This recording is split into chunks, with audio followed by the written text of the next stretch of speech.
Hey guys, Code Red Mining. I want to make a quick video here.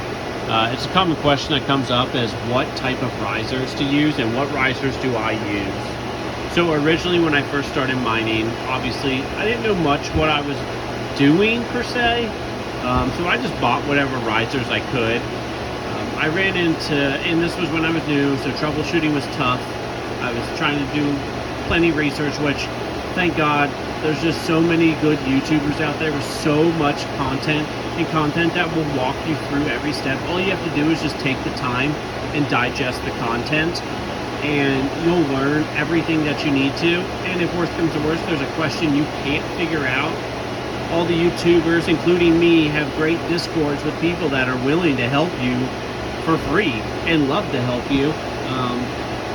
I am a community contributor on Red Panda Mining, and then I have my server too. I try to help people when I have time.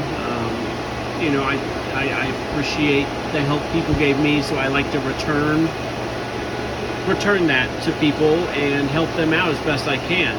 So a big question a lot of new miners have is what risers should I use?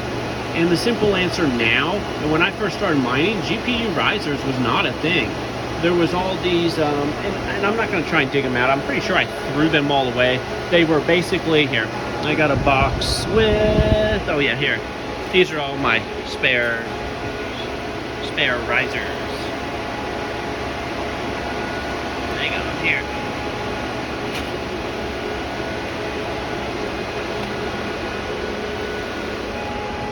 My NZXT box. Sorry, I can't get it open.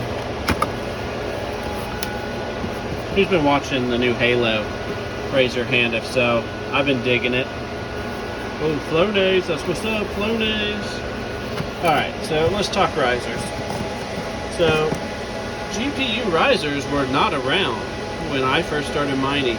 They had these shitty 3 capacitor blue ones. And these are the capacitors. As you can see, GPU risers original model, and I have one in here somewhere. Their original models didn't have the GPUrisers.com logo on them.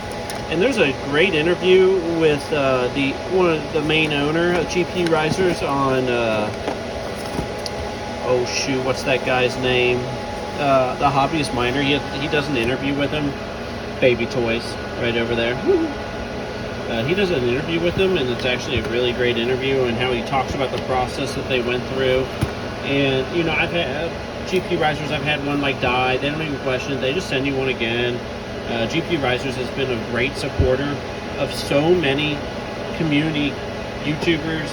You know, Red Panda Mining was the one, obviously, who turned me on to that, and that was one of their first sponsors, was Red Panda Mining, and they exclusively only do advertising through YouTubers. And I don't know when's the last time you guys have been on GPU risers, but their line of products has, you know, grown significantly along because their business has, and that's been great because they put out high quality products, and yeah, they have great customer service. Not to sound like a big spiel for them, but I'm just sounding like a fanboy right now, but you know, I appreciate a good product and I appreciate good service. I believe this is one, so this is one of their newer first gen ones. So it doesn't have the GPU riser on. There was the ones that didn't have the GPU riser. So these are their base ones. They're four capacitors. What do I believe 4 capacitor ones are good for? 4 capacitor ones are great for basically any card.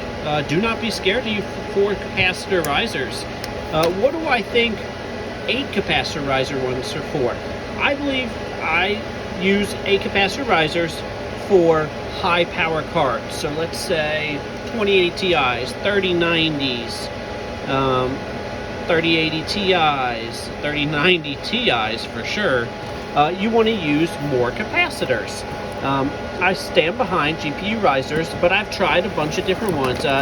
So here's one. These are the ones from nerdgears.com.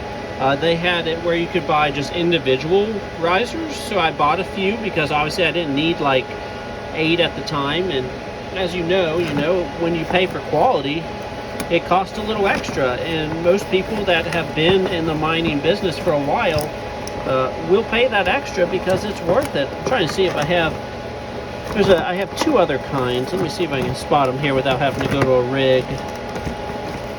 That's all I have is in here. And then I have, where are they at? I have like these generic black ones too. Yeah, this is them.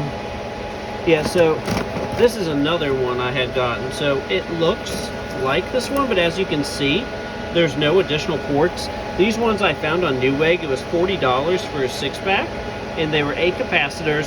Looked really similar to these Nerd Gear ones, but they only have the 1 6-pin connector. And just a quick note, don't power your risers with SATA. Don't power your risers with Molex. Power your risers with 6 pins. Don't be a dummy. Don't ruin your equipment. Don't fry shit. Don't burn your house down. You know the best way to not start a fire is to help prevent the fire by being smart. Like, don't overuse power supplies. Use proper gauge cable. So like all of my power cords for all of my power supplies are 14 gauge cables. That's probably overkill, but why risk it? Use the proper equipment. Use good cable management. Don't have cables everywhere. You know what I mean? And accidents are going to happen, but let's just hope everything that you put, like good risers, proper cables, not being dumb. And as you can see, these ones in like GP risers, they don't even have the SATA option on them. I mean, it used to drive me nuts. I'd buy these risers and they send freaking SATA cables with them. And I'm like, what are these people doing? You know what I mean? Like, I just don't get it. It's been proven time and time, over and over and over by multiple different people that are a lot smarter than me and you, that SATA is not acceptable to power a riser. So let's just be very clear about that. Everybody, do not use SATA. Just power your damn risers with 6-pin. Don't be like, well, Billy Bob, who mine's down the street from me, he uses all his with Molex. No. 6-pin. Well, I don't have enough PCIe.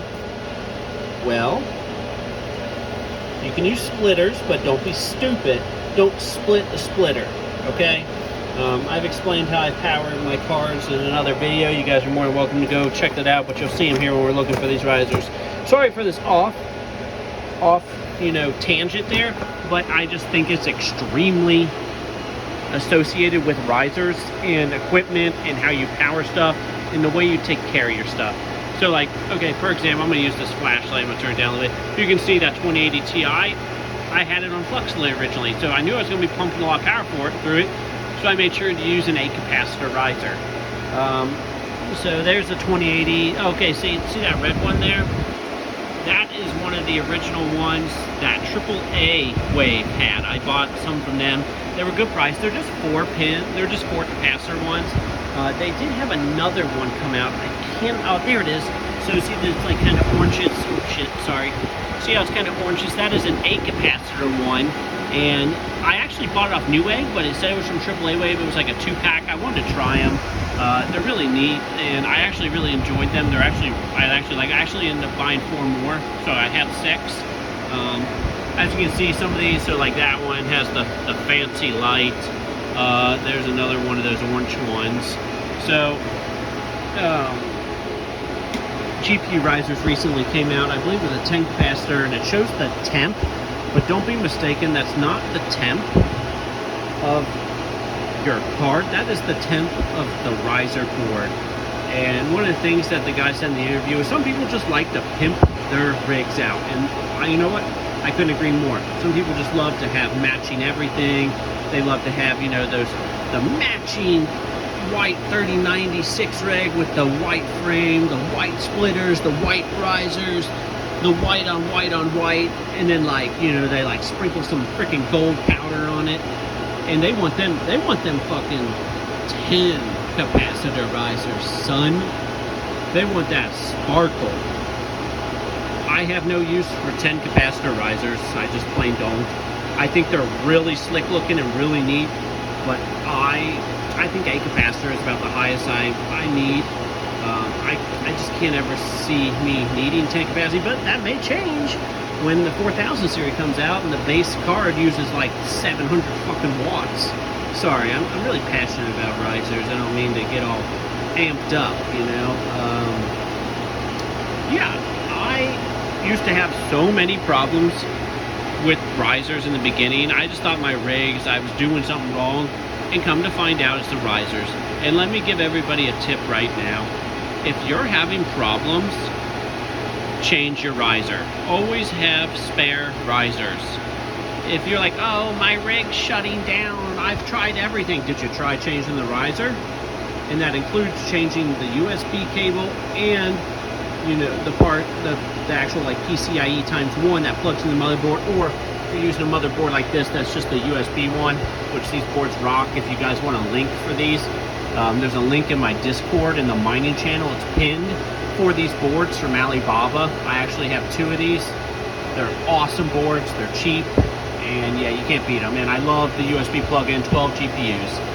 But yeah, if you're having problems, change your riser. I can't tell you how many people I've helped, and I'll sit there and be like, did you change the riser? And they're just like, I've done this, I've done that, I've done this, I've done that. And I ask again, did you change the riser? Well, no. These risers are 3-pin 3 capacitor, brand new. And I'm like, just change your riser. Sure enough, well, lo and behold, the rig's fine. They changed the riser, and everything's working great again. If you're having like weird shutdowns, you're having, I mean, I'm talking anything, just change the riser. And you know, I've had plenty of situations where a riser isn't working on one card, like properly, like the rig shut down, I put a brand new riser on there, then that riser works fine on another card. And then you just have plain dead risers too. It's definitely the most part of a GPU rig that can be faulty and fail. So always remember that when you're having problems, that paying extra for the part that fails the most can really save a lot of headache. I can't remember the last time I've had a riser go out. It's been a long time now. I invested in good quality risers, and it was a very good decision. I recommend everybody does that. Don't buy the 3 capacitor ones from, you know, China Bobby, just because, you know, he's from China and they're coming from China. China Bobby, who has 3 capacitor risers for 35 cents. Yeah, don't buy those. Pay the money. Support GPU risers because they support the community. Support these other companies that support the community, and buy your risers from them. I'm not going to rant on anymore. Very passionate about risers here, as you should be too, because you know what? You can't mine without risers. Well, I mean, unless you have a riserless motherboard, but because everybody's going to octo miners, it seems like, but octo miners are expensive. Yeah, okay. Moving on. That's it. You guys have a good night. Check the links below. Come mine with me on Ezil. Like, subscribe. You guys know what to do, and I'll talk to you later. See ya. Bye.